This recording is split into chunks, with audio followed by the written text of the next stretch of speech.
Okay.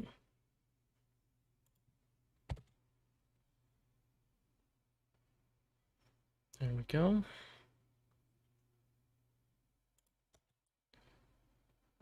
There we go. Okay.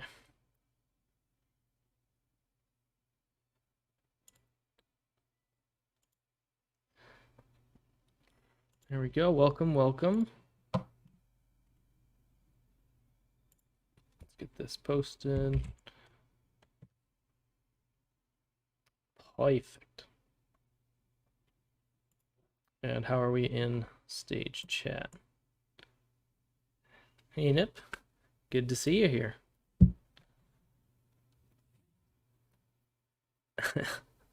Welcome, welcome.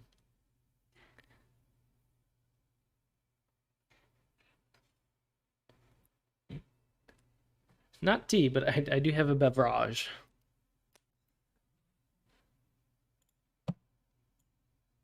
Okay. So yeah, indeed. I think I'll just get started. So I kind of have some fun to go through. Actually, it was fun getting this all together. So this will be actually the last community AMA of the year, and I do plan to return January 4th. And then also the last Sphere TV video of the year will be this Friday, the 23rd, and I plan to return the 6th. I will be spending time with family. Indeed, holidays. So I did want to have this. I know we said, we would be doing some bi-weekly AMAs because we're in that build phase and it can be hard to come out with regular updates, but I did want to host this AMA for that reason, because this will be the last of the year, and I thought it would be fun to go through a 2022 recap. And I went through each and every announcement since the inception of Sphere on Discord and put together a summary of everything that happened. So I'm not going to go through it in excruciating detail, but I do want to go through it nonetheless. So we'll go through that. Don't forget to enter into the last few days of the Advent giveaway. So that is certainly coming up. All you have to do is click, I think it's the ta-da icon. Correct me if I'm wrong, but I'm pretty sure it's the ta-da icon. If you hover over it, that's what it's called. And then we have, of course, some AMA questions that came in. Actually, some pretty good questions. We have some pretty good answers too. Kind of go a bit in depth. Of course, I'll be hanging out here at stage chat. At some point, I'll double check, see if there's any more AMA questions. But any other questions coming in, please field them here into stage chat, and we will address them as we go. But yeah, before I jump into the 2022 recap, absolutely happy holidays, everyone. I can't believe it's the end of 2022. Very soon it will be 2023, and my goodness, what a year this has been. No, it has been quite a thing. Let's just say that. Here's to 2023 being a better, brighter year. Of course, only time will tell. Okay, let's jump into the February 20 or the 2022 recap. Guys, the very first announcement for Sphere, period, was on February 9th of this year. And that alone, I think, is worth reflecting on. That's been like, what, 8 months? 8 months and a couple days ago was when this first launched. The token whitelist started the 13th of February of this year. And that's when the KYC with Obsidian Council started. And at the end of February, the whitelist sale sold out in less than an hour, which is pretty awesome. Waitlist PTSD. Yes. One thing I thought was cool from that month was that Sim actually announced that he had declined a venture capital investment of around almost $500,000, and I think that really demonstrated his dedication to the community and to DeFi, to make this accessible to everyone and to not favor people who already have money. So I thought that was cool to see even back then. That was the entire month of February, really. And then we went into March.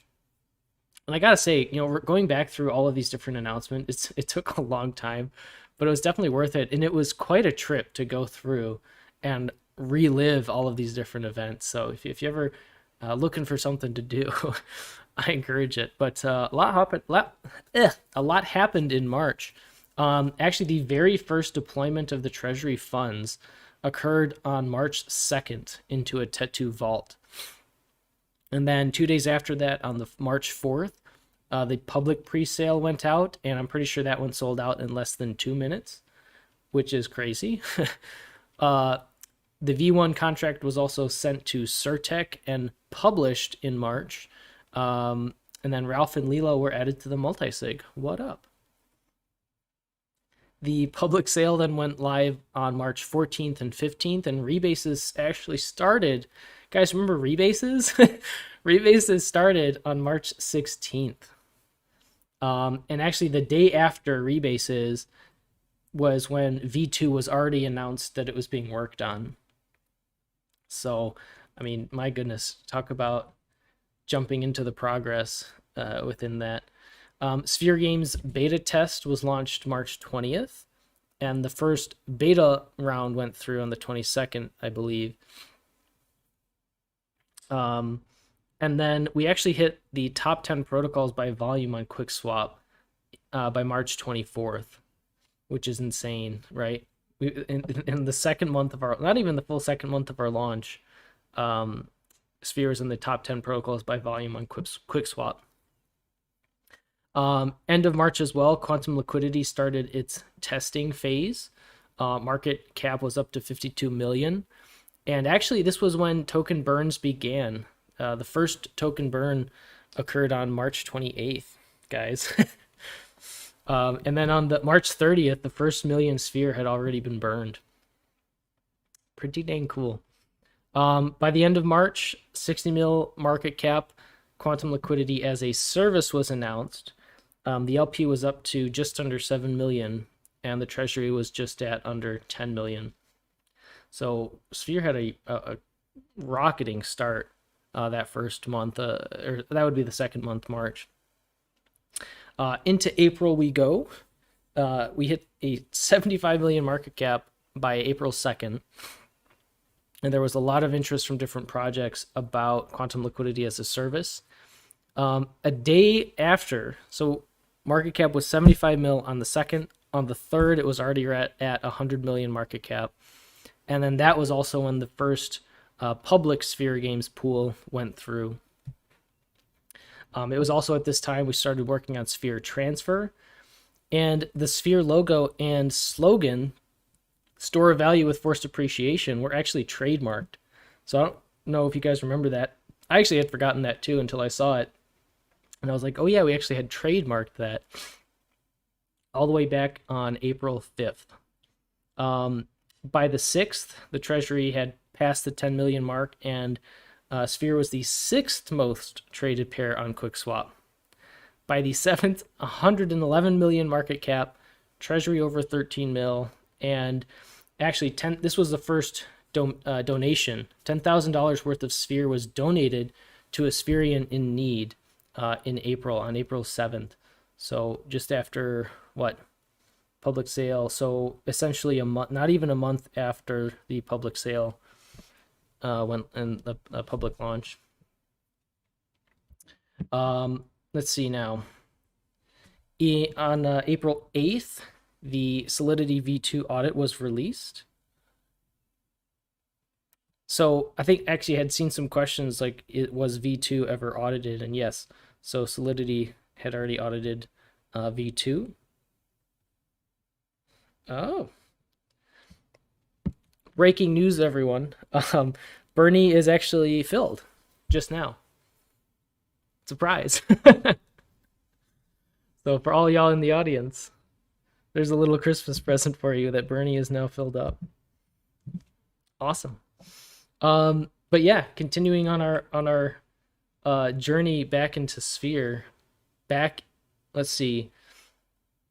Oh yeah, April 9th. So my goodness, that wasn't even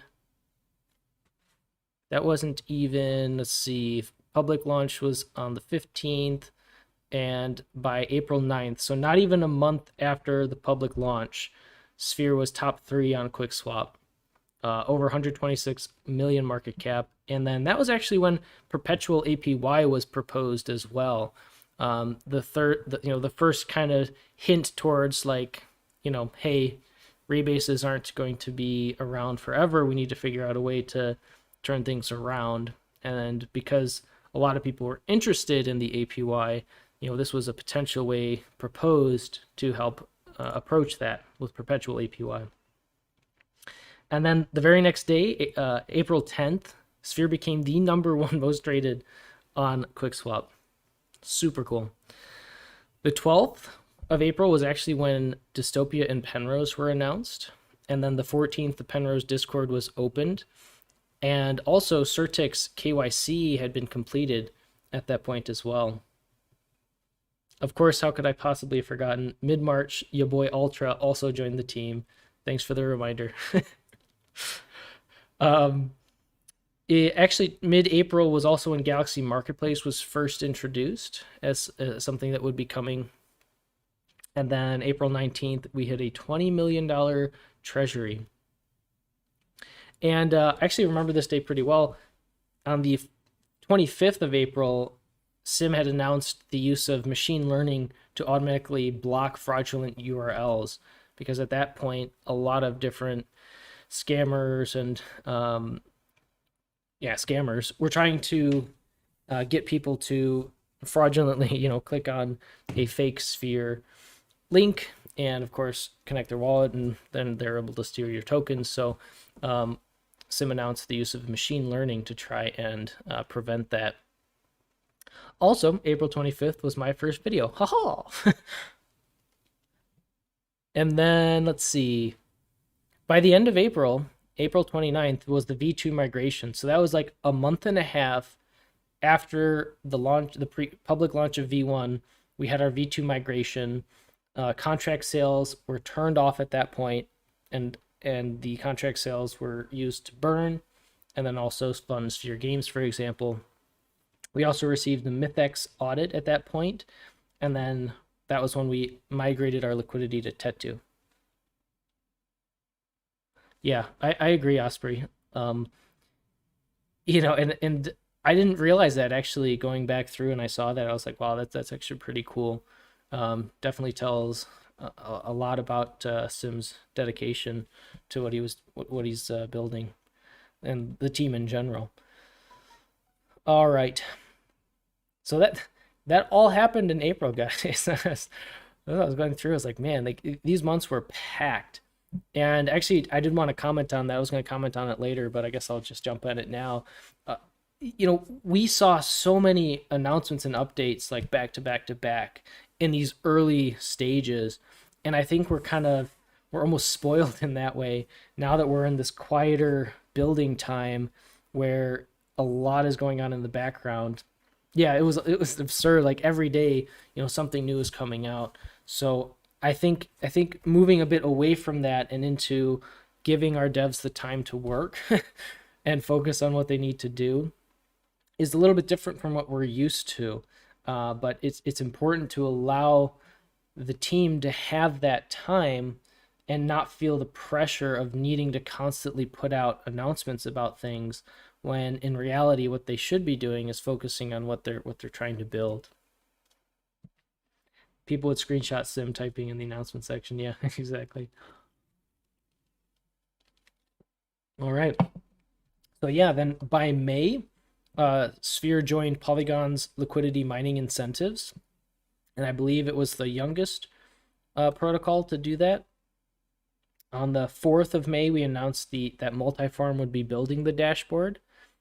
And then also, May 5th, the version 2.1 proxy contract was announced, such that we could have a version 2.1 token and be able to upgrade it behind the scenes and publish that without having to migrate to a whole nother contract.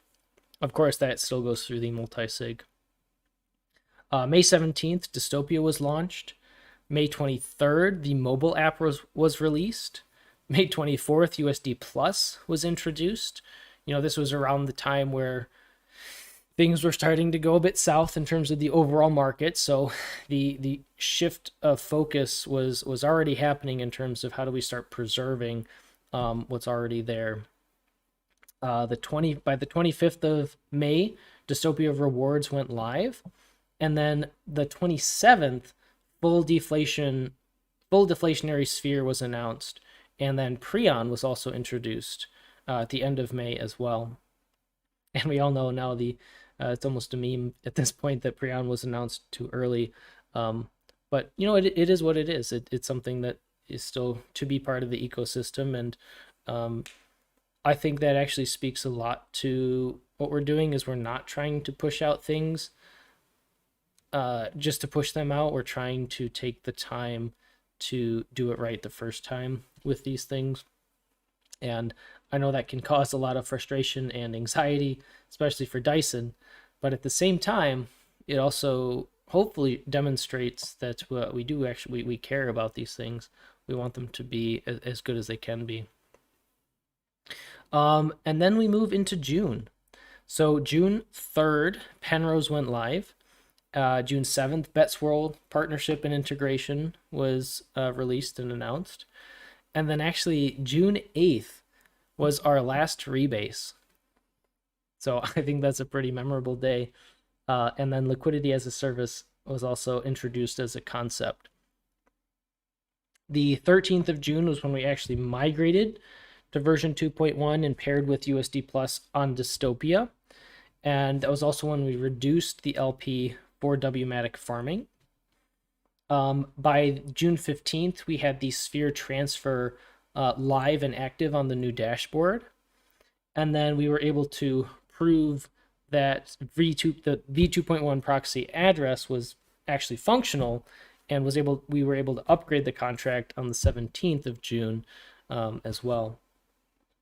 And then guys, remember Gauss?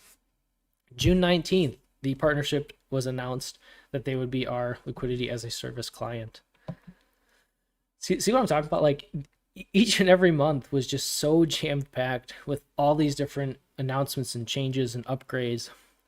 So I think we were spoiled, to be honest. I think we were very spoiled at that time. July 2022, July 1st, Sphere Games returned since the v2.1 migration, and it also then provided the dynamic tax relief at that time. On July 9th, buys and burns using treasury revenue was announced. So kind of the first glimpse into Bernie there. On July 10th, Cone on BNB chain was announced. On the 11th of July, the buy taxes were turned off. And then on July 12th, the sell tax was set to 25%. And then Buyback Bernie was launched for Sphere's first burn day. So I thought this was interesting looking back. We called July 12th Sphere's burn day because that was when the bot was officially released to start burning Sphere. And then its name was christened Bernie on the 15th. But if you recall, it was like way back, I'm trying to look now, when the actual first burn occurred. It was way early on before that. I don't want to waste time looking back at it now. But regardless, Bernie was born on the 12th, and then the name was finalized on the 15th. July 18th was our first Matic de-risk, and then July 21st, we integrated an auto-compounding strategies for the Treasury to increase the Treasury's capital efficiency. And then, do you guys remember Anna with her B-cell lymphoma treatment? That financial assistance was offered on July 23rd. Yes, indeed. Yes, the Fred versus Bernie debate happened between the 12th and the 15th, and on the 15th, that was when the official, unofficial official poll went out, and Bernie was selected.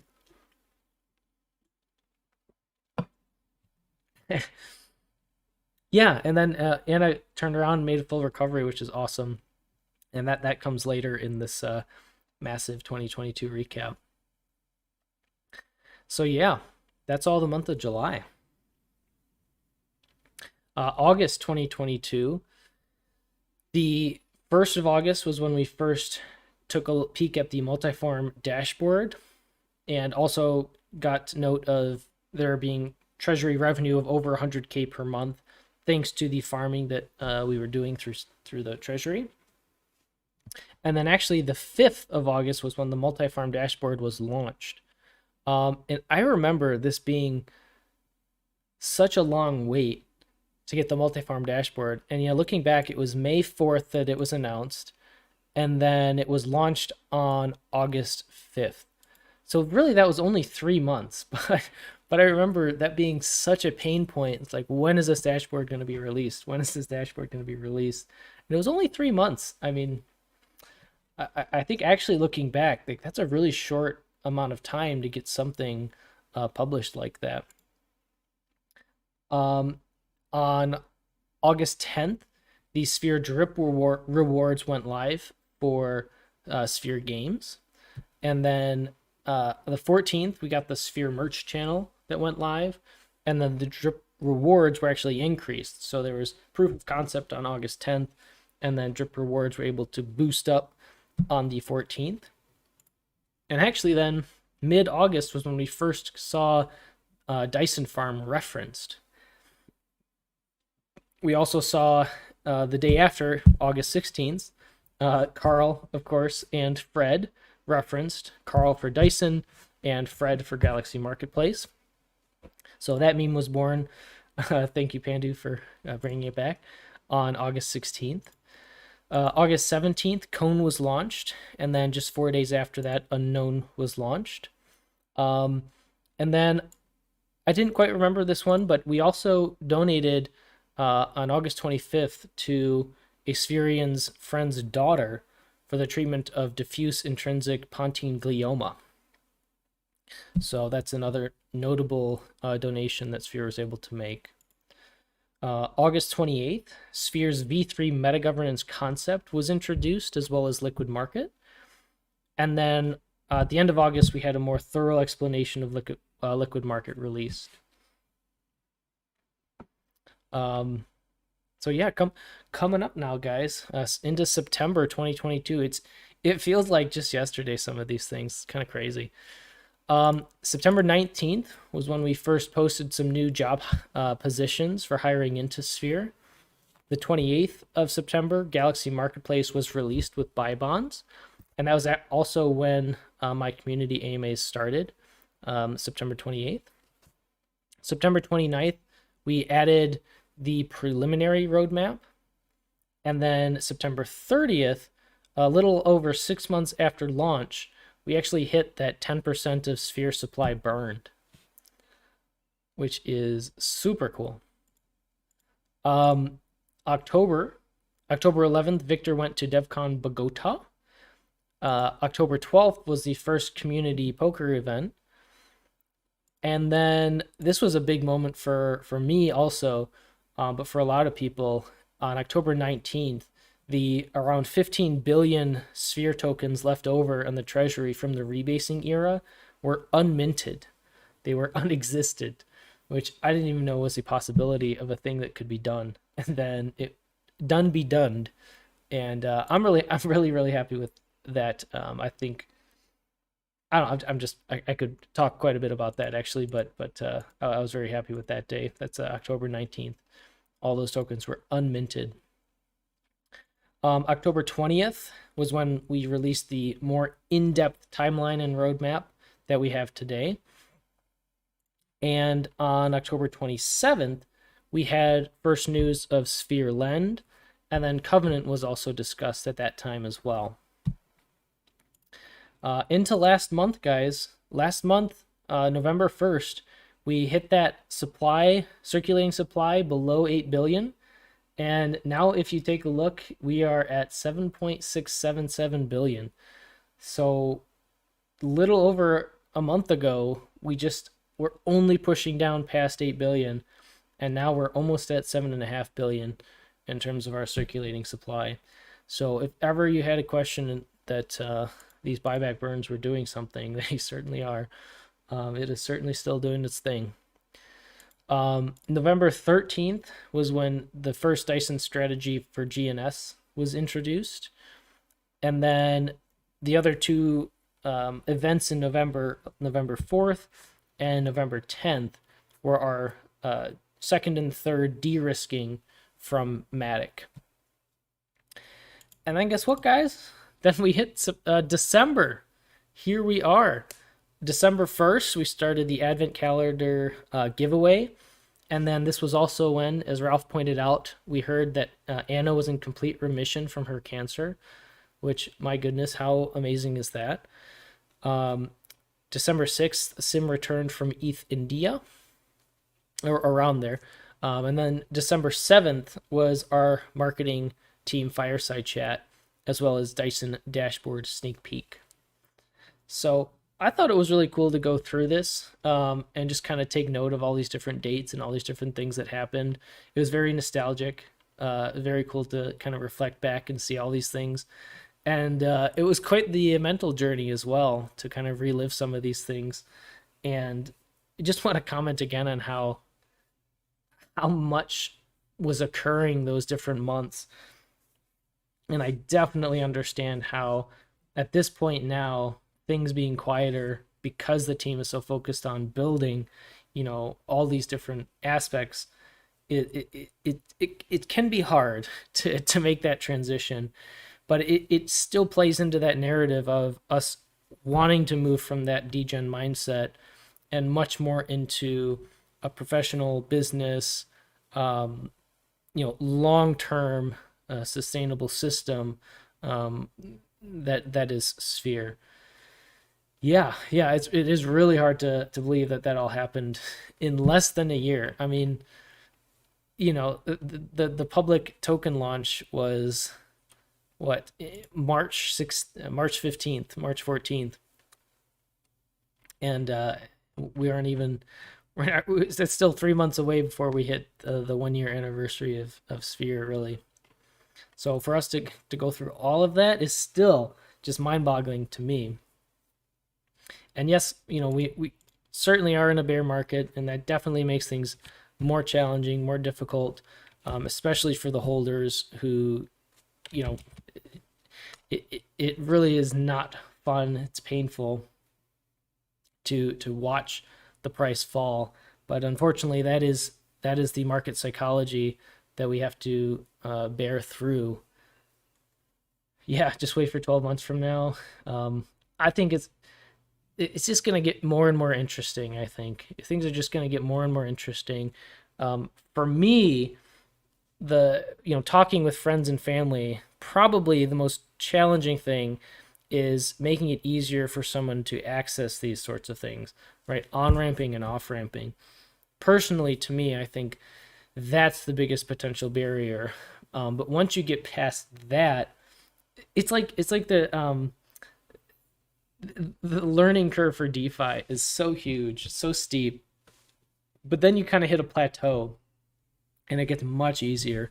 But obviously you have to have interest in doing that. Pibbles asks, is Sphere focusing more on creating products or acquiring governance? Really, it's both. That concept, that vision has not changed. It's really both. And you'll certainly see, this was discussed a bit in the AMA with the Obsidian Council back in October, but Covenant, for example, as you will see in time, will really help fulfill both of those things, as you'll see. So very good. It's quite a 2022 recap. Like I said, it took me a long time, I'll be honest, to really go through and piece all those things together. And I encourage something, if you guys are interested in doing, just jumping back to the beginning of the announcements and just kind of scrolling through, see what you remember, reflecting on the times. There were things that I didn't include. I just kind of picked out the highlights, but there were a lot of like burns, for example, I didn't include. little things here and there that I didn't think were would fit into an overall recap. But there's a lot that happened, guys, and this hasn't even been a year. Hope we delay Dyson so we can market the market it. Yeah, well, remember that the marketing of Dyson is a bit more intrinsic than external. Thanks, Lidl, for addressing Pibble's question there. Um, but yeah, remember that Dyson's marketing is more of a inter protocol approach right now, and coordinating with that, because Dyson is inherently a protocol that can really help boost these other projects as well. So it's kind of a win-win for win-win-win for everybody. So to be able to reach out and connect on that front is very helpful. Yeah, exactly. Dyson really going to help give some great exposure for Sphere, without having to convince someone to invest in Sphere, or put money into Sphere. They don't have to do that. They can simply use Dyson for the assets they already have. And I think that really speaks volumes as well. What else was currency accruals, spreading really good protocol? Yeah, okay. All right. I am going to move on, unless there's any other thoughts about that recap, because it just makes me smile.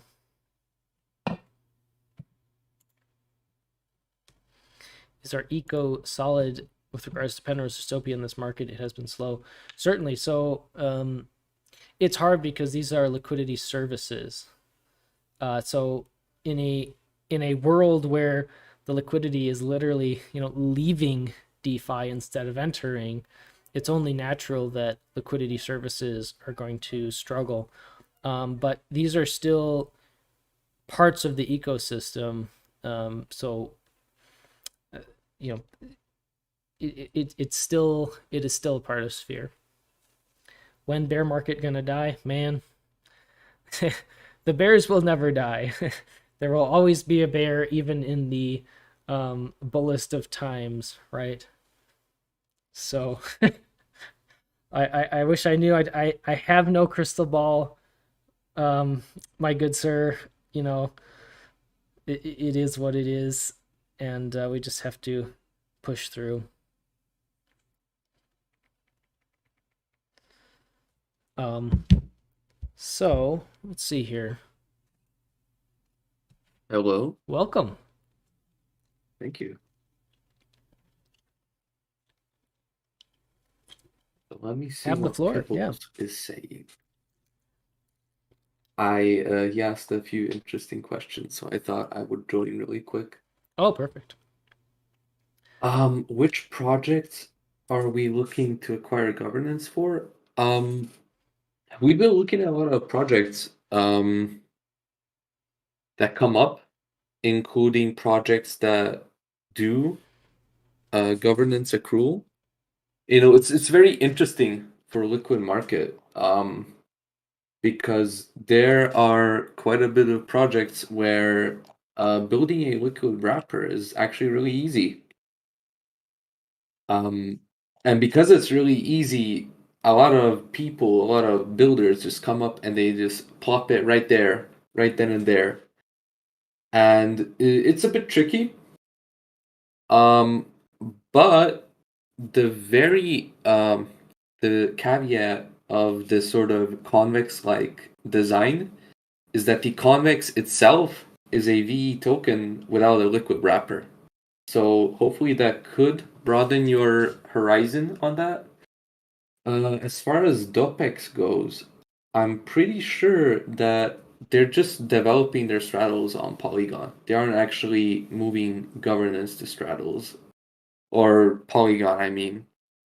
So I'm not very sure if we can really build governance on their Polygon DApp.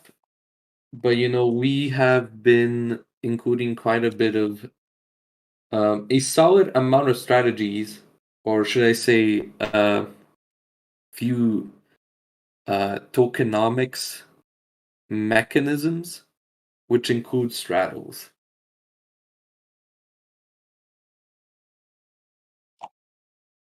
Was that? Do you have any other questions, Pibbles?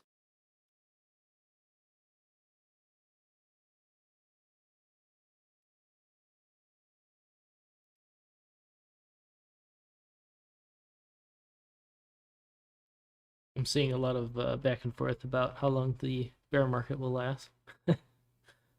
Oh man, do not even bother asking. Yeah, crystal ball. Like my honest opinion is to just write it out. Yep. I mean, that's how I'm doing it. Personally, like I just have stables laying around, and I guess my risk appetite nowadays is a bit on the lower side. So me personally, I'm just waiting for things to I want to really make sure that things are getting better. And I really, really just want to focus on doing what I love doing, and it's working at Sphere. It's Nice. one of the things I think about daily. It's one of the things I do all the time. And on the times where I take a break, I think of doing it. And everyone feels that way. Yep. I Everyone in the core. I can And attest. yeah, it's just, it's just very hard to take a break, especially in a industry. I guess I can call it an industry like DeFi. Yeah, I completely agree. I'm the exact same way. And my wife can certainly verify that I am always thinking about Sphere and video concepts and all these sorts of things. We're really happy to have you. Ever since we got introduced to you, you've been amazing. Hey, you're amazing. No, you. Dude, Oh, stop. high fives. Okay, let's see. Oh, Ralph, I love you too. And Pibbles, let me just see. What's the fate of Conan Dystopia? Well, the thing, like I really can't say that enough. Um, we are always in contact with the Tetu team, and as far as Conan Dystopia goes, um they aren't like set aside by all means. That couldn't be further from the truth. And you know, there's always plans for every bit of every product we create. So I can say, by all means, as far as Penrose exists, we have a interest in both Dystopia and Cone, as well as Penrose and Unknown.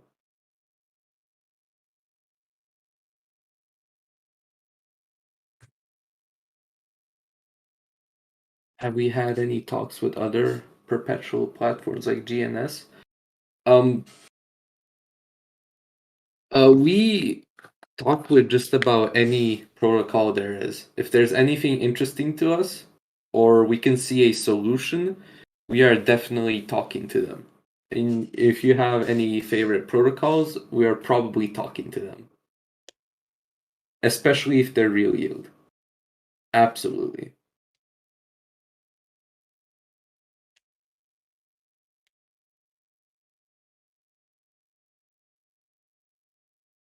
Perhaps acquiring governance versus developing products.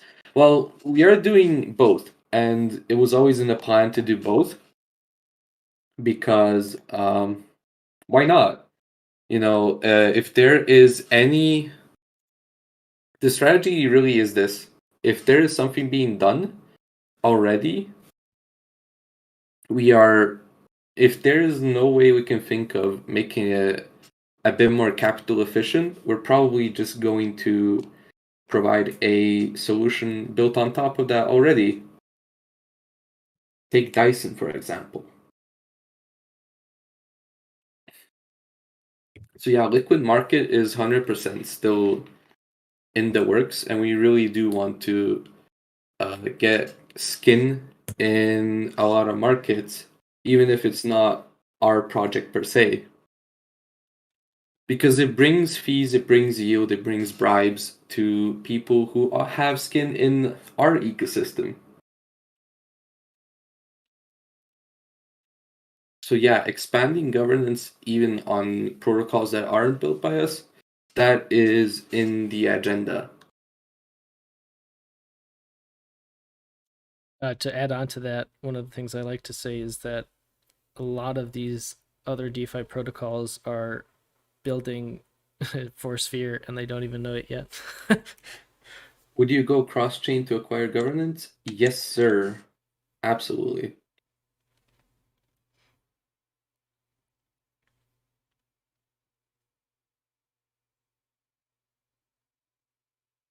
What does that mean? Um, that we're gonna build solutions where we can accrue governance on other chains.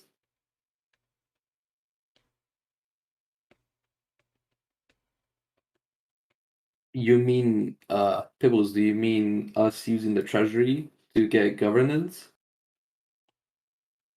We have done that in very early on with Tattoo and Tatucci, if you remember. That was one of our first governance acquisitions, and I can tell you for a fact, it's been well worth it for us as far as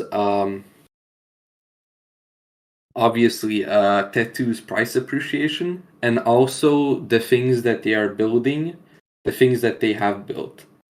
I can personally attest that they're very impressive as a team.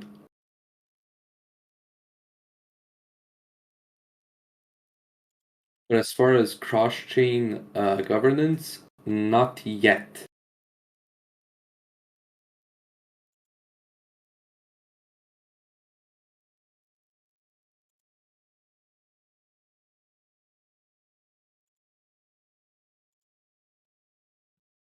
Yeah, I noticed. It's actually it's a nice concept.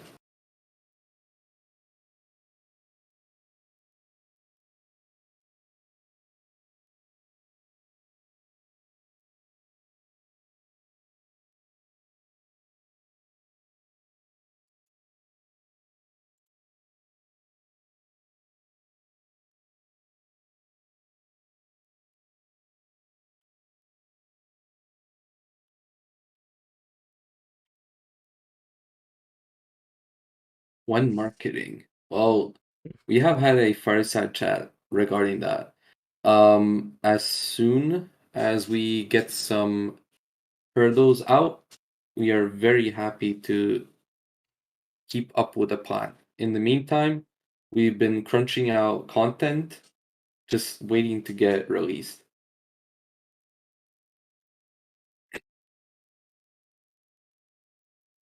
Yes, I do remember. Thank you. What have we been focusing on? Well, attracting fees. That is certainly part of the plan, which we have been working on. Well, with Dyson doesn't run free, right? So Dyson as a protocol is a yield farming platform. Very interesting high yield strategies with varying amounts of risk. And for the labor of both upkeeping and creating and strategizing all of these things, as well as giving you the opportunity to deposit, we take a percentage of the yield. This is this is DeFi 101 really.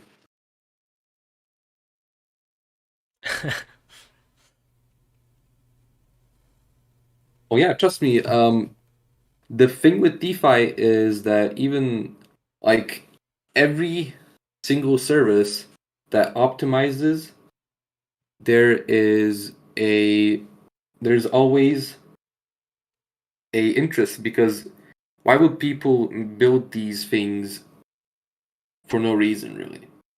So DeFi as a industry, a finance sector, these don't come really cheap. But the good thing about Dyson is that we are taking relatively low fees because we don't really depend on the existence of Dyson, right? Like Dyson is not our first project, uh, meaning that you get more bang for your buck when you deposit. Kind of like the fears like the Costco of Yeah, DeFi. exactly. So not to worry, we're not ripping you off. You will be pretty happy. I would say that there will be a extremely small category of people who might get underwhelmed because I mean anyone can get underwhelmed and anyone can be, how do I say, very negative, but I would say that just about everyone will be blown away because Dyson is really insane. I see the research team build these insane strategies where you can just where it's as simple as just depositing one token or one LP. It is mind blowing. And the things that happen behind the hood, it's like a really expensive car. You see it go crazy. You see it driving the engine and all that. See the car purr, but inside of that hood, there is a insane amount of mechanics and which took a lot of care, a lot of maintenance to achieve. So really, that's what Dyson is. Think of it as a really, really expensive Lambo. Yeah. Do we have protocols interested in Dyson? Yeah, we actually do. I believe, yeah, when we had that fireside chat, we told the community that there was a protocol which was interested in utilizing Dyson, especially the LP token strategies. That should give you a hint on what they're trying to do. I'm not gonna name any names though. Sorry.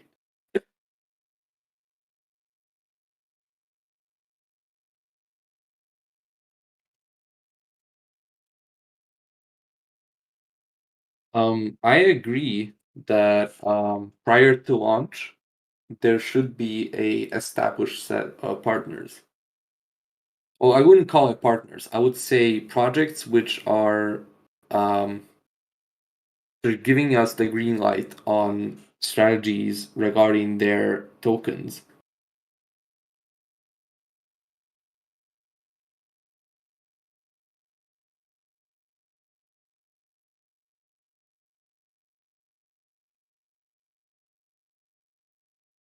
I wouldn't say that there will be a very strong push of that for the beta release.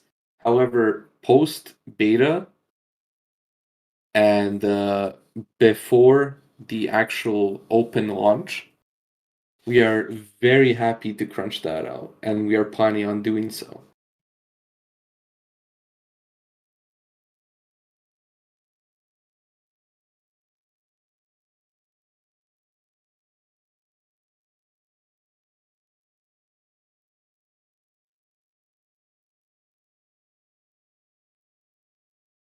Is single staking coming soon?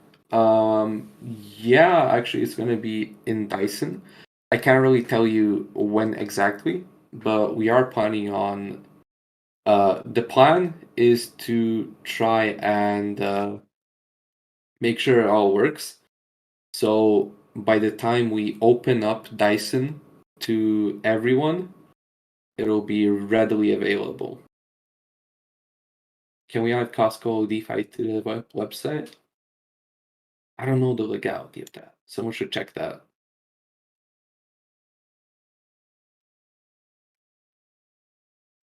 Yes, the plan is to push marketing with with the projects that we are building strategies for, because we are building very, very how should I say, token friendly strategies on a lot of protocols where there is buy pressure and TVL increase on both sides. So really it's just a win-win. And I believe that a lot of protocols are very stoked about that. And I know that for a fact because a lot of protocols that we've approached with our strategies, they're very happy to hear that something like that is being built because it helps them. Any delta neutral vaults. Yeah, I don't know if I can answer that one. What's the status on the Dyson audits? There are some finishing touches after the initial report. If you don't know how audits work, essentially,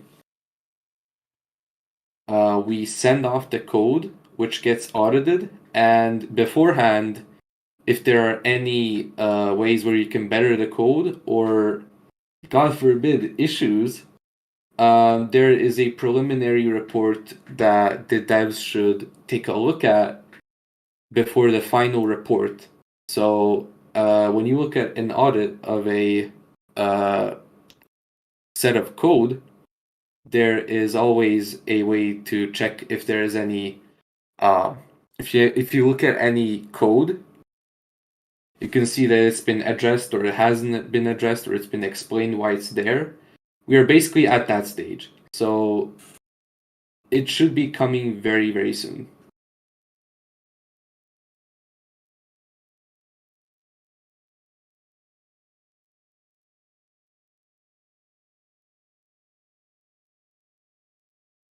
Is it legal to call it Dyson? I believe so, yeah.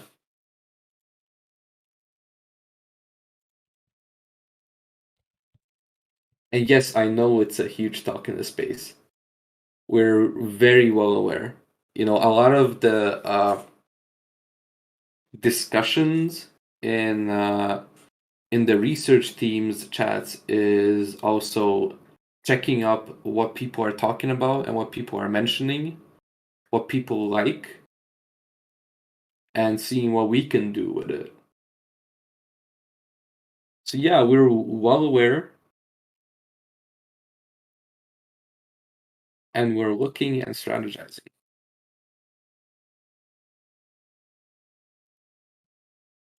Yeah, and just real quick for Icy Fire, the Dyson's, it's not named after the vacuum company, though Yeah, no, it's a no, great no. meme. It's named after the Dyson Sphere, which is a Yeah, concept. trust me. I didn't know Dyson was a thing as like a vacuum cleaner.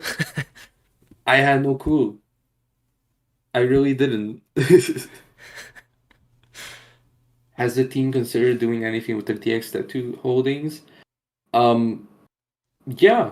I mean, we're yielding on it, and as we are also yielding through the treasury on Tattoo's vaults, we're also accruing more tattoo on the side. And when VE Tattoo comes out, that will be a very, very, very good event for us because not only does it mean that Tattoo V2 is out, but it also means that a lot of Tattoo success will also be Sphere success. This is the magic of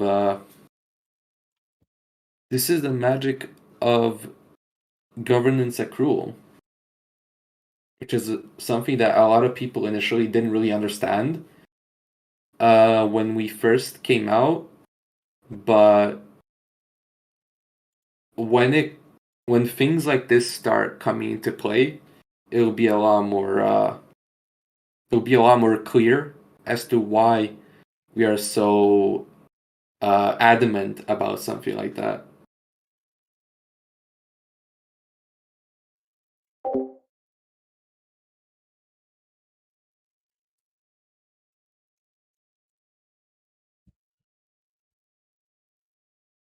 How's marketing on Dyson? Oh, it's going pretty good. Considering that we're nearing the final reports, I'm very stoked about what we can do after that. And there is some really nice news regarding Sphere as well that I would really like for you guys to take in. YouTube promotion. Um, for something like Dyson, YouTube promotions really aren't necessary in a way because the the culture of people who use something like Dyson, or let's take for example something similar like Yearn. A lot of people looking for Yearn are mostly gonna look towards DeFi tools such as DeFi Llama, or they'd be on crypto Twitter, or they would be on projects that aren't, yeah, farmers aren't on YouTube. Farmers are on farmer projects, they're on farmer communities, and we have our eyes open, definitely. Farmer communities are very nice, and I feel like something like Dyson would be mind blowing to a lot of people.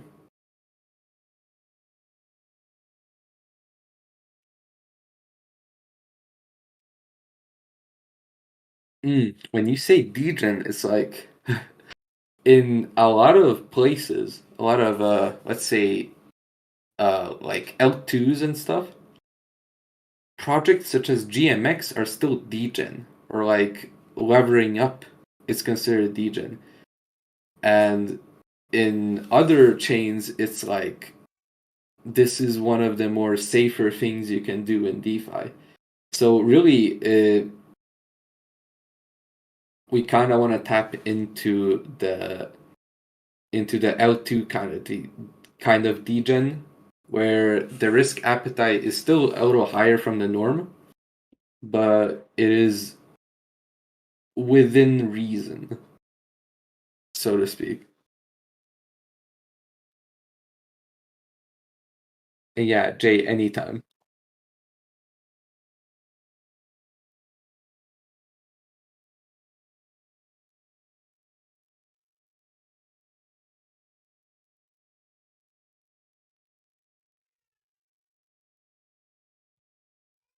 Hmm.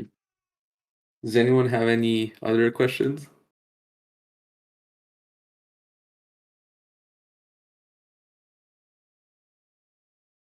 Good night, SpongeBob.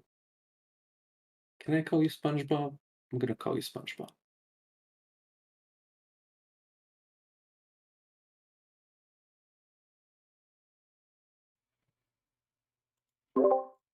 All right.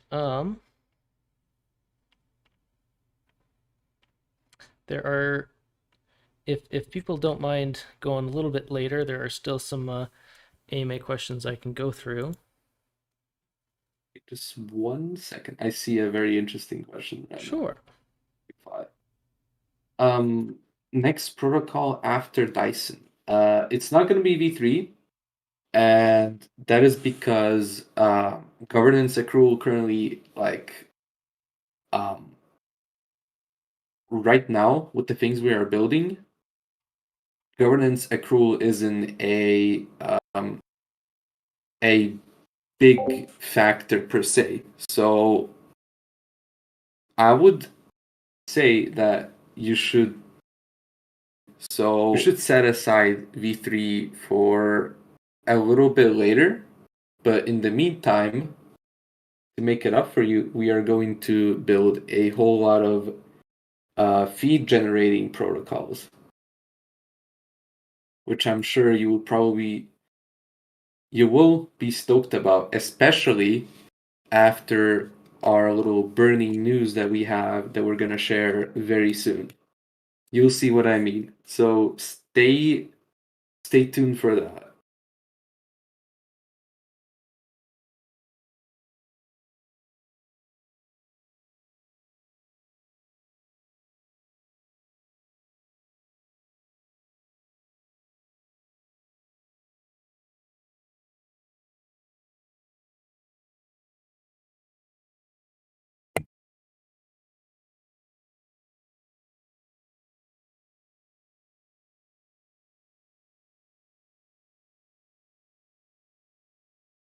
Absorb other projects?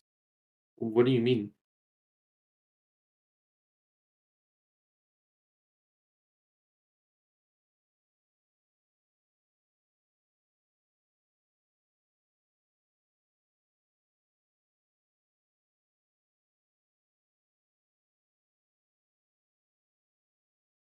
Rion? Mm, I wouldn't say right after Dyson. I would say I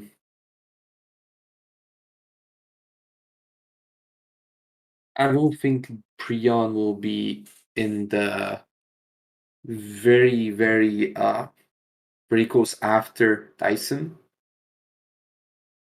but I do imagine that actually never mind.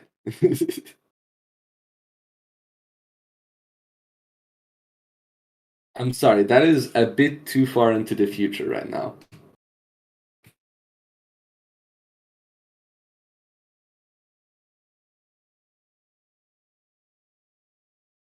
All I can say is that Prion won't be right after Dyson.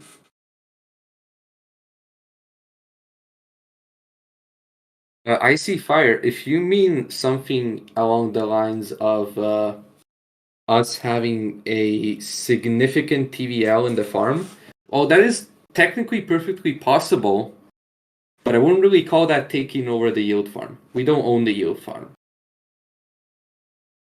But it is technically possible that a lot of people are just going to deposit through us instead of the actual farm, but it doesn't really necessarily achieve much to us other than having a lot of fees generating from that yield farm. That isn't really considered governance accrual. But yeah, in technicality, it is very possible.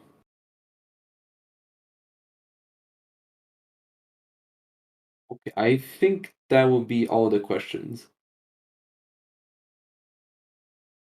Bryce, if you want to go over something else, feel free. All right. Well, thanks for coming on and going through. Yeah, the really the only other things are the questions in the AMA questions channel, just to go through those. Um, should only take a few minutes. So thanks, y'all. We'll jump right in. Um, and I'll go there for those on YouTube to see. First question was from a Dominican investor. Instead of feeding buyback burns, wouldn't it be more beneficial for holders to be dropped more sphere through lottery? Um, and with this one, I could definitely see where you would be coming from, and we can certainly appreciate how much you value sphere, but we always have to balance the allocation of funds. The sphere that's distributed through the lottery and drip rewards comes from taxes and is a way to redistribute that portion of Sphere's ecosystem earnings back to Sphere holders, as a way to reward holders of Sphere at the expense of sellers. But it also depends on trading volume, and the markets being where they are now, it's all the more important for us to be careful how we distribute those funds. We could simply distribute all the Sphere and the treasury to holders immediately, but that wouldn't necessarily be a wise decision, as it would likely result in a further decline in price as users seek to realize gains. One thing I do want to say to this is that with Sphere v3, the mechanism for ecosystem redistribution will change significantly. And for those of you, oh yeah, so we'll get to that other part later. But yeah, uh, in a nutshell, things will change the way the ecosystem distribution will come through. Official Detox asked a question about crypto regulations, and made a little bit of a note in terms of the S&P 500 and crypto. Lilo kind of already answered this, but to just kind of say it out, in terms of S&P 500 of crypto, it's a helpful conceptualization for users to understand, what we're working to accomplish at Sphere within DeFi. Another way to conceptualize that, specifically V3, is as a meta governance kingpin of crypto. And these terms are more for the benefit of user understanding, and they don't necessarily hold any like legal or regulatory weight. Certainly not as much as the actual underlying project operations. And regarding those details, we have consulted and continue to consult legal professionals, as Lilo had pointed out. And from those discussions, we've concluded that we cannot be designated as a security. Still, we are constantly taking those precautions to make sure we would not fall under that designation. And then also, just kind of as a further point, is that Sphere is not based in the US, so it's relatively safe from SEC and US regulations, at least from that standpoint. But either way, we do anticipate crypto regulation over time, and we are working with legal professionals to make sure we can continue to move forward with what we are doing. And then we have from Human from Pluto, what's the state of quantum liquidity as a service? Haven't heard anything in a while. So quantum liquidity as a service are still very much aspects of Sphere's ecosystem provided by Sphere through Tetu. However, quantum liquidity as a service by definition is a service for other crypto projects looking to build their liquidity. And the unfortunate aspect of a bear market is that most projects are in preservation mode, as liquidity is just constantly leaving DeFi rather than entering it. And a quick peek at DeFi's TVL on DeFi Llama will certainly confirm that. But we do anticipate that once the markets do eventually begin to turn around, whenever that might be, that quantum liquidity as a service will hopefully once again gain interest from projects looking to build their liquidity. And the same is true for all of Sphere's ecosystem projects as we continue to build out those capital efficient liquidity services. And in the meantime, market conditions have given us the opportunity to revamp quantum liquidity and quantum liquidity as a service, as Lilo kind of mentioned as well, to improve its capabilities and functioning. String Theory asked, would V3, Prion, and Sphere Lend also be audited? And I think yes, as we're moving into kind of a new era of crypto and especially of DeFi, that being that safety and security have become very high priority for everyone, users and projects alike. So audits help ensure that we can comfortably provide our liquidity services to our users and to other projects in their communities. And that's, of course, why Dyson's being audited as well, to ensure that we can protect our community and then, of course, the communities of the projects that Dyson's built on top of. I am moving through these kind of fast, but let me know if people have questions or if I should slow down at all. Again, Human from Pluto, another question. Can we get some numbers?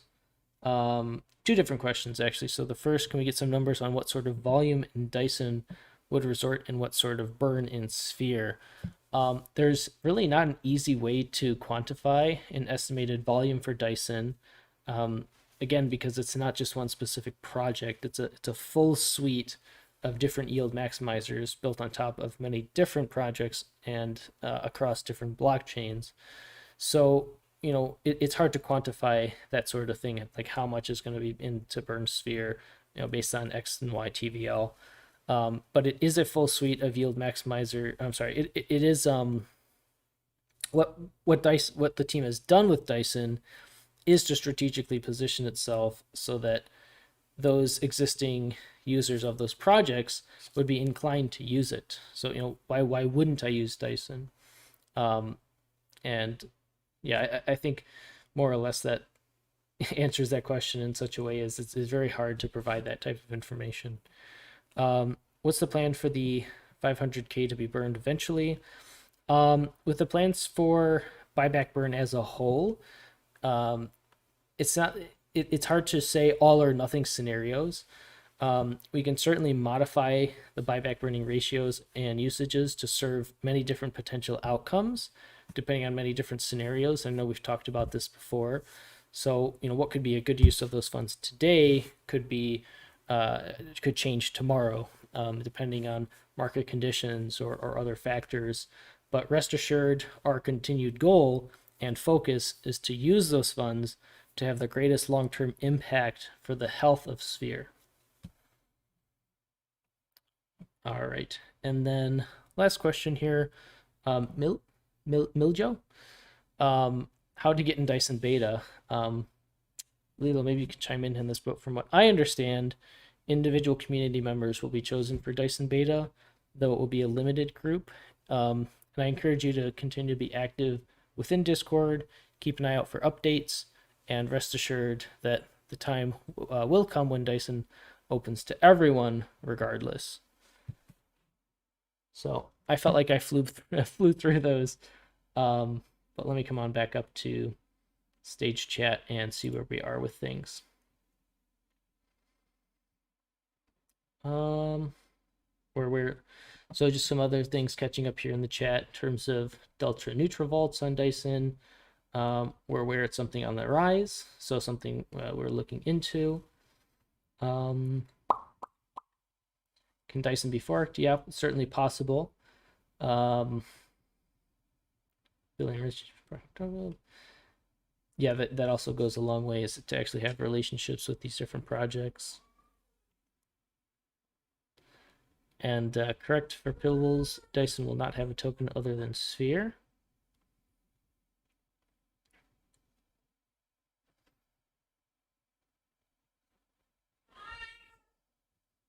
Okay.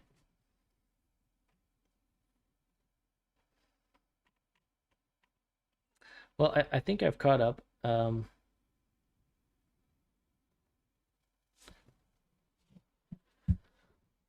of sprinting towards the finish line, but some of these questions we can't really answer quite yet.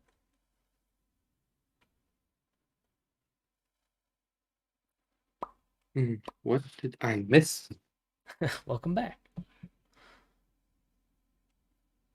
Are we going back to the stage chat? Yeah, I'm back in stage chat. Okay.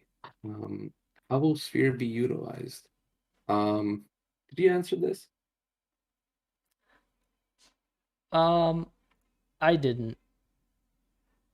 Okay, so let me just go over the things that I answered and then just go from below there. There's no need to raise any capital. That is correct. The only capital really is people depositing. That's it. And that technically isn't considered capital. Like when Dyson is out, there's no need to raise any money. No one has to buy a token. There's no crazy boost. Because from a technical level, it doesn't actually work. Like, I don't believe it is possible yet. To build governance, like a governance token on another project's protocol. Unless you count in liquid wrappers, but that's not necessarily what I mean. So yeah, when Dyson is out, all you as a investor have to do is just farm on it if you want to. How will be Sphere utilized?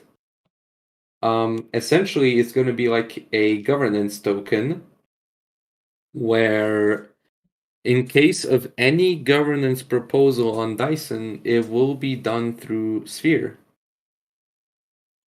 and VE Sphere when that comes out. It can be a simple, like a simple snapshot, or like a project wanting us to build a strategy that is friendly to their protocol. We can do that. All they have to do is build up a governance proposal, and you, as a Spherian, can go and say yay or nay. That's just an example that of any possible governance that you can do with Sphere on Dyson.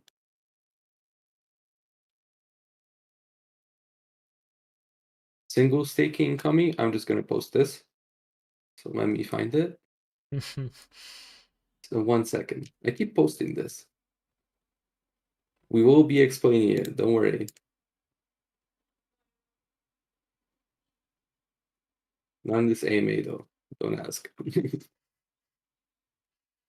There.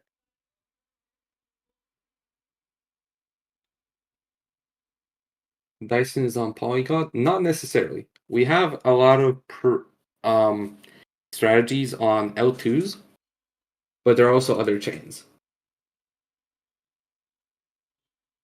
So yeah, it's multi-chain. Will Dyson focus on simple auto compound too? Yeah, there are strategies where it's just simply auto compounding. Sometimes even that is good. If I only have sphere, can I deposit in Dyson? Just gonna post this.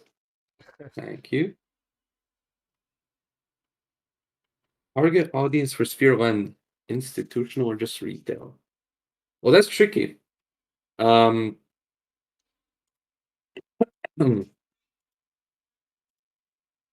our target audience is simply DeFi leverage traders, or should I say leverage farmers. Yeah, people who like Aave will most definitely like Sphere Lend because it achieves very similar things at zero interest, and on top of that, there is a few goodies.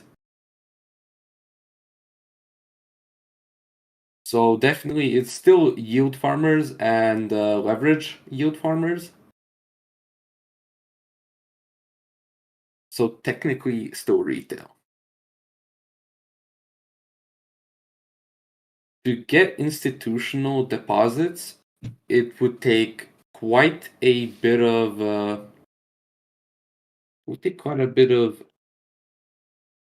proving yourself, really. Yeah, it's very good. It's very welcome. But us as a team, we are really in at a stage where we are trying to prove ourselves, and reputation is everything in a not just DeFi but just business in general. So once we build up a reputation of creating solidly reliable and interesting protocols as well as solutions, we will definitely see at some point somebody at some office will take a look at us and be asking, who made this and can I talk to them?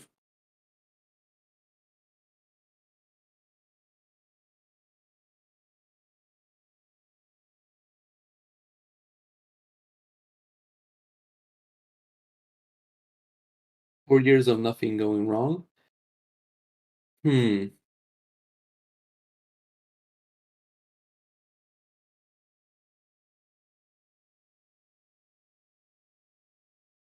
Insurance staking. For now, all of the information that we want to release is currently on our Medium articles.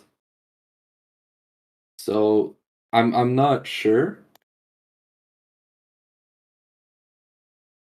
but insurance is definitely something we are taking a closer look at.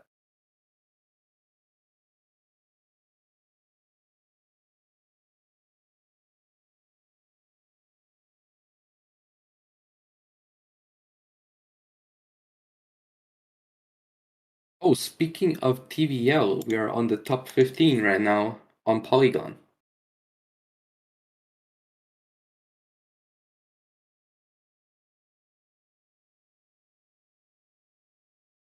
How do you guys plan on marketing?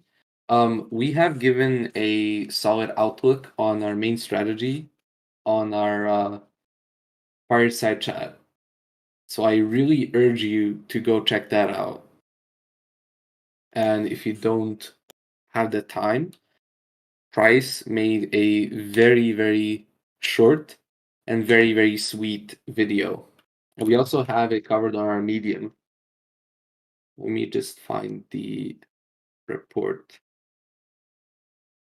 Give me just 1 second. There it is. Yeah, it's the latest one.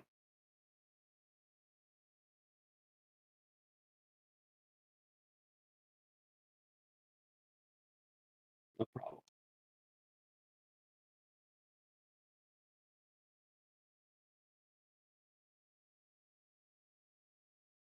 Other than audits, yeah, immune fund is a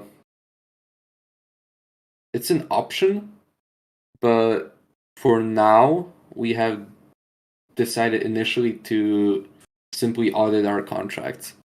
We are auditing our contracts with 2 companies. So for now, that is that is our initial effort.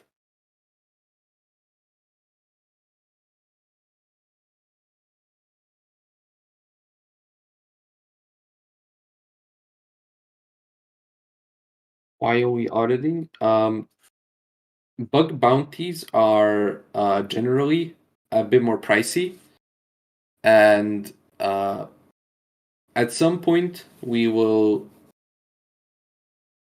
look into it a bit closer, because for someone to really want to be incentivized for bug hunting, it requires a solid amount of capital, really, and we would either have to cut down a bit on our fees, which are very important for Syrians, or we might have to offer a solid amount of our tokens, which is a little bit riskier. Yes, the confirmations are legit. They will be on launch? No, actually. Not all of them will be at launch, and those are not all of the strategies. That's all I'm gonna say.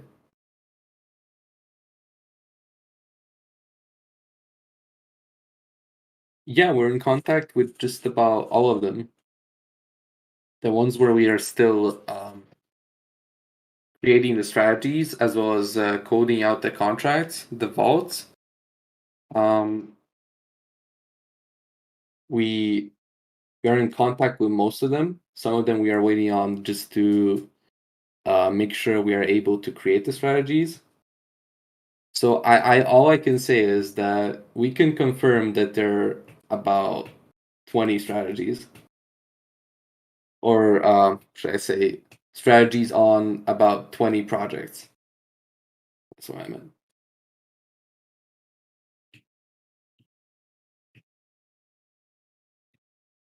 No, we're not gonna buy an airline. Just gonna say that.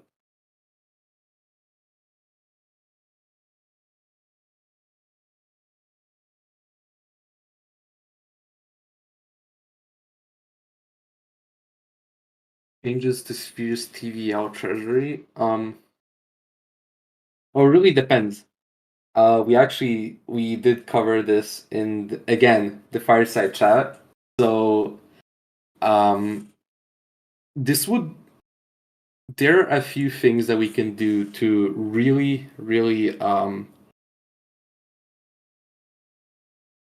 there are a few ways that where we can pump up the TVL.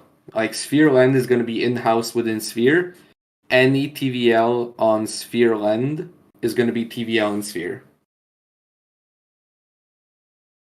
So undoubtedly, there will be a TVL boost from these sorts of in-house projects. And as far as the treasury goes, some of our strategies are, as well as being tailored to people with a more moderate risk appetite, they're also a lot more focused on things like blue chips and the sort. So, yeah, with some of these strategies, we would a lot of the time be comfortable with putting a amount of the treasury in it. Not just because of the TVL boost, but also because they're very solid strategies.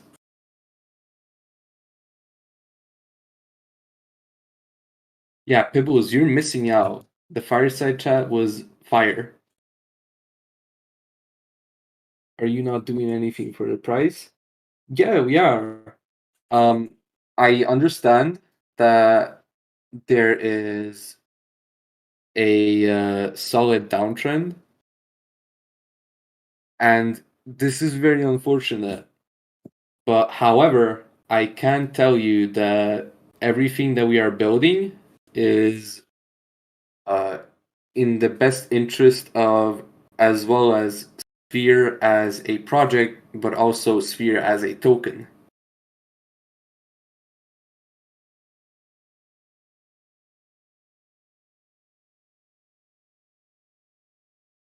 We're probably putting parts of our treasury in Dyson firms.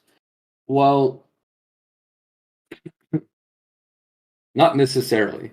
However, um, this is to be decided.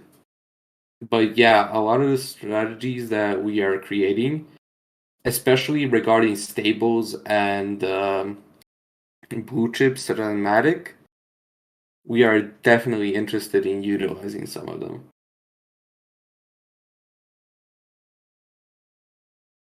Like the thing with Dyson is that it covers a lot of the very varying risk appetites. So from moderate to very, very low. But Sphere, as with our treasury management, we really want to be as conservative as possible. So we have been making an effort where even if we swap some of the assets, such as stables, we do it interstable and do stable farming, simple LPs, staking, that sort of thing. And yeah, we have these sorts of strategies on Dyson. So hopefully that should clarify it a bit. The team has been off. No, we haven't been off. We've been building in the background for a very long time. And we've been making an effort of making that clear to everyone. But we also need time to make these things happen in the best way possible.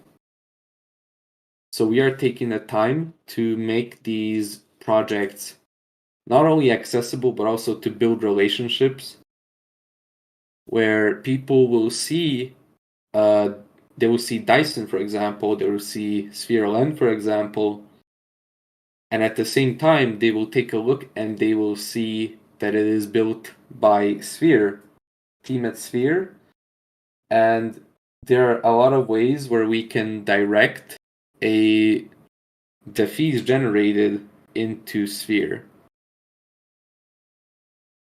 So I think you'll be pretty happy to see our developments, which, by the way, we'll be divulging a bit more very soon. So please, I cannot stress this enough.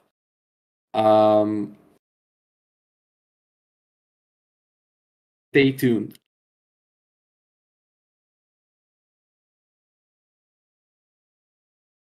If you have no yield experience, um, I would still suggest people to research the projects that we build the strategies on top of. Even if we create strategies for them, there are risks, 100%. So, from that theoretical part, there's still a learning curve. When it comes to using Dyson, however, it's very simple. You get the tokens you need, you approve the contract, deposit into the contract. That's it.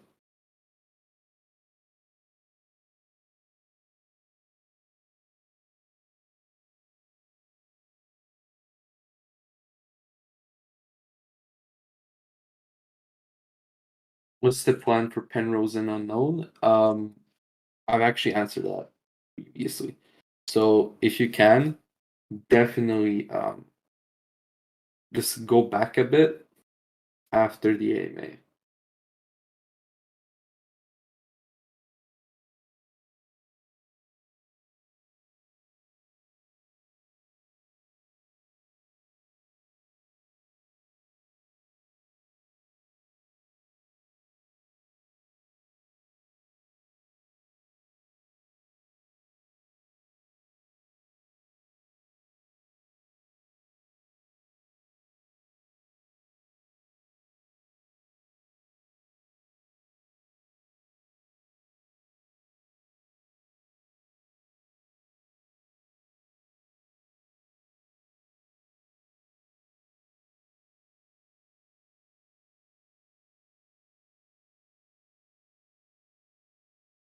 When can I snitch? Oh, listen, you know what happened.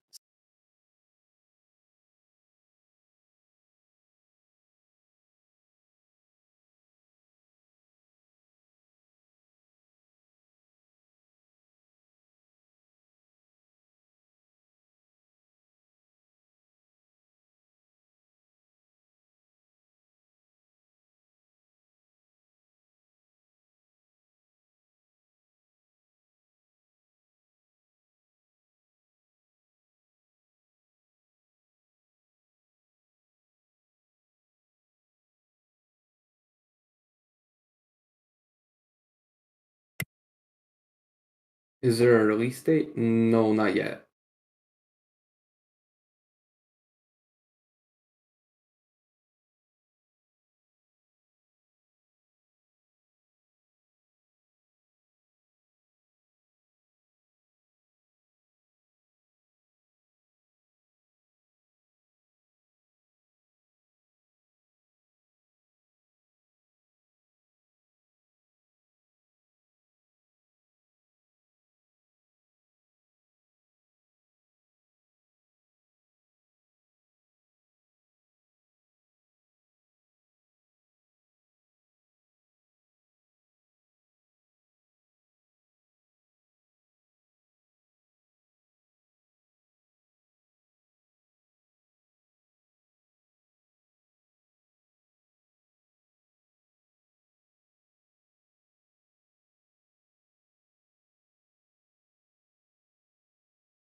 Yeah, the downtrend is really um,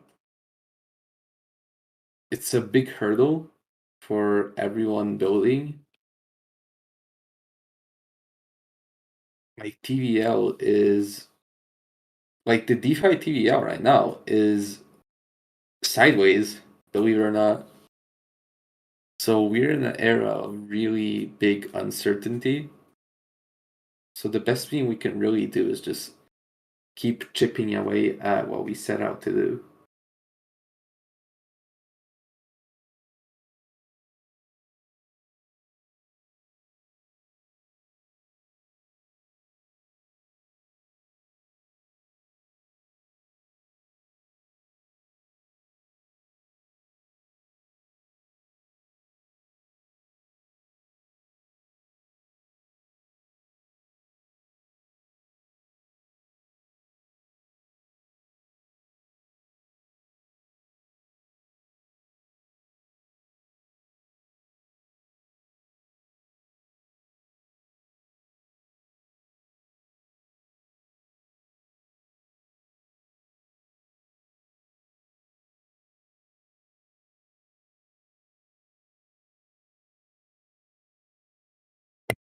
That's right.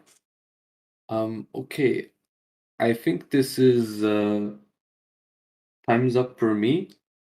So if anyone has any burning questions, feel free to just ask me in the chat. So I will be going now, and I believe for price it might be a. Are Yep. you looking to wrap this up? Yep. I'm all set from my end as well. So Hey, that's a so for me personally, I will be going. Yeah, anytime. thanks for Hey, you dropping in, guys. Lilo. Oh, anytime. Thank you to everyone who was listening, asking questions. I will be seeing you later. Peace. See ya. And yeah, same for everyone else too. Thank you so much for sticking through. This will be, like I mentioned earlier, the last community AMA of the year, and then I'll be dropping my last Sphere TV video of the year this Friday. So certainly be tuned for that. Um, you know, rest assured that the team's still working hard on things in the background, like Lila was referencing. So I've certainly coming back, with my educational content January 4th and for community AMA, and then the 6th for video. And of course, things will continue in the background without me. But thank you all so much for being here. We do this for you guys, for the community, and we know it's a tough time right now in the markets. But like Lilo said, we're trying our best to put our heads down, push through it, get through, and that's what we're doing. So I wish everyone a happy holiday, happy New Year. I'll see you all in the new year, and until then, always remember that you matter for who you are. Take care, guys.